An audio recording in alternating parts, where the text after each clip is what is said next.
un instant, mon invité Sébastien Chenu, député du Nord, vice-président du Rassemblement national. Alors normalement, je dis bien normalement, le gouvernement c'est pour aujourd'hui, peut-être en fin d'après-midi. François Bayrou est en train de mettre la toute dernière main à la composition de son équipe, sous l'œil plus qu'attentif du président de la République qui est rentré ce matin à Paris. Eh bien, nous demanderons à Sébastien Chenu s'il compte réserver au gouvernement Bayrou le même sort que le gouvernement Barnier. Mais tout de suite, c'est le journal de Ronald Guintrange. Bonjour à tous. Vous le disiez, Emmanuel Macron est donc rentré cette nuit d'Éthiopie à 7h30. Demain, c'est jour de deuil national pour les victimes de Mayotte. Ce dimanche pourrait donc être le journée idéale pour présenter le gouvernement de François Bayrou. Antoine Forestier, vous êtes à Matignon. François Bayrou, Premier ministre, est arrivé sur place à 9h et depuis, il est au travail.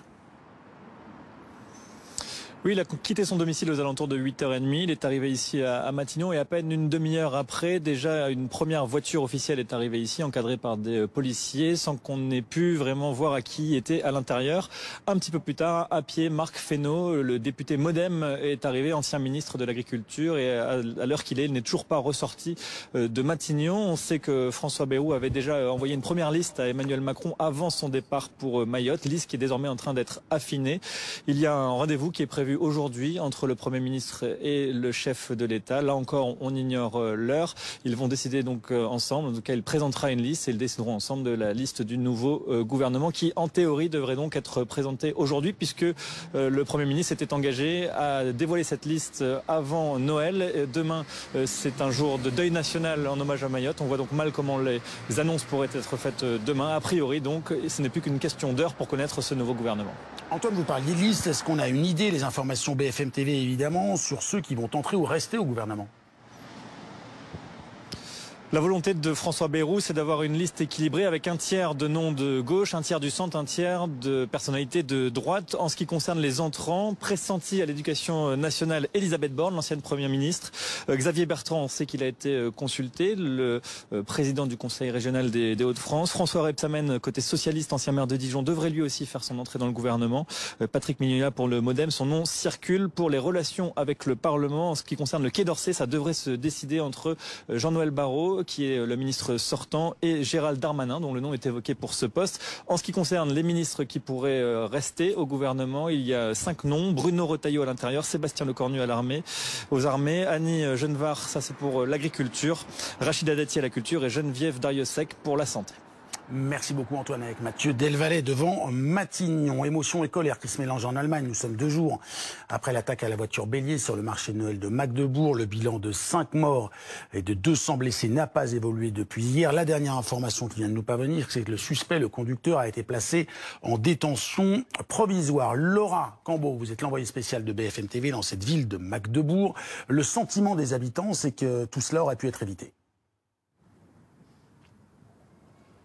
Oui, tout à fait. Une question se pose ce matin. Pourquoi le suspect n'avait-il pas été arrêté avant? C'est la question que posent tous les journaux allemands que nous avons pu lire ce matin. Pourquoi? Eh bien, parce qu'il y avait de très nombreux signaux d'alerte. Les services secrets saoudiens avaient par exemple mis en garde les services secrets allemands en disant que le suspect accusait l'Allemagne de ne pas assez protéger les réfugiés saoudiens. Selon lui, l'Allemagne accueillait les musulmans à bras ouverts. On sait qu'il avait également publié sur des réseaux sociaux des déclarations inquiétantes comme celle-ci publiée en août. Existe-t-il une voie vers la justice sans faire exploser une ambassade allemande ou sans égorger les citoyens allemands? Malgré ces faisceaux d'indices, la police allemande a mené une évaluation de risque et elle a conclu que le suspect ne posait pas de risque particulier. Alors face à toutes ces révélations, comment réagissent les Allemands? Écoutez quelques témoignages recueillis au micro de Mathieu Lepeignet.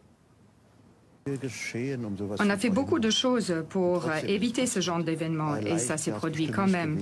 Il aurait été difficile de dire à l'avance qu'il fallait faire ceci ou cela pour l'empêcher. Mais après, on sait toujours mieux. Je pense qu'on ne peut pas empêcher ce genre d'attaque. On ne peut pas, année après année, s'améliorer toujours plus dans notre pays. Ça ne marche pas. Mais là aussi, je dois dire qu'on ne peut pas rentrer dans la tête des gens et être méfiant vis-à-vis de tous.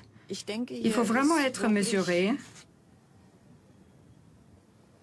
À noter que celui qui est encore ministre français chargé de l'Europe doit venir sur place dans environ 1 heure. L'objectif, c'est montrer le soutien de l'État français à l'Allemagne. Merci beaucoup Laura avec Mathieu Lepeignier pour BFM TV. Mathieu Croissando, BFM Politique, c'est maintenant. Mathieu qui reçoit Sébastien Chenu, vice-président du Rassemblement National et député du Nord. Je vous retrouve à 13h pour l'affaire suivante. À tout à l'heure.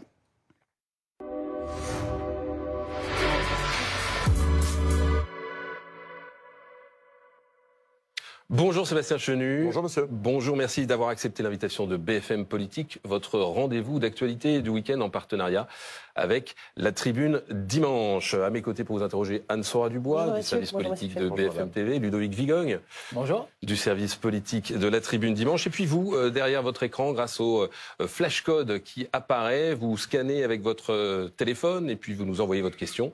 Et nous poserons cette question à Sébastien Chenu. Alors on va bien sûr aborder la crise politique, les débuts de François Bayrou. Mais avant, je voudrais qu'on revienne sur les faits d'actualité qui ont marqué la semaine. Et d'abord, bien sûr, cet attentat qui a frappé le marché de Magdebourg en Allemagne. La police alors n'a pas encore déterminé de façon précise les motivations de l'homme qui a foncé sur la foule, faisant 5 morts et près de 100 blessés. Mais cela ne vous a pas empêché, vous, Sébastien Chenu, tout comme Marine Le Pen d'ailleurs, de dénoncer 3 heures seulement après le drame la barbarie de l'idéologie islamiste. Alors je voudrais comprendre sur quelle base vous êtes posé pour écrire un truc pareil. Sur le nom, sur l'origine de l'homme interpellé? Je vais vous répondre. Je veux d'abord envoyer évidemment un signe de soutien, une pensée à nos amis allemands qui ont été évidemment meurtris.